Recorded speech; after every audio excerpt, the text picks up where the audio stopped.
বর্তমানে নারীরা পিছিয়ে নেই, বরং অনেক ক্ষেত্রেই নারীরা প্রথম স্থান অধিকার করে বিভিন্ন জায়গায় কাজ করছে। চলুন জেনে নিই। বাংলাদেশের প্রথম নারী। বাংলাদেশের প্রথম প্রধানমন্ত্রী বেগম খালেদা জিয়া। Speaker doctor Shirin Sharmin Chowdhury. বাংলাদেশের প্রথম সংসদ উপনেতা মহিলা উপনেতা সৈয়দ সাজেদা চৌধুরী।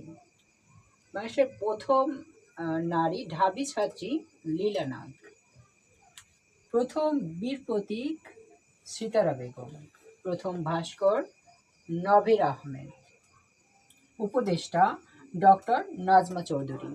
রাষ্ট্রদূত মাহমুদা হক চৌধুরী। বাংলাদেশের প্রথম মহিলা পাইলট কানিজ ফাতেমা রোকসানা।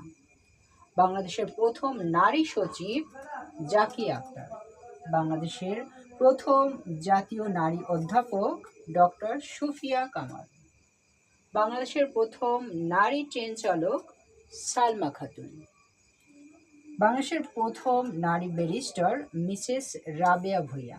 বাংলাদেশের প্রথম নারী বিচারপতিকে আপনার কমেন্ট বক্সে জানিয়ে দিন। ধন্যবাদ।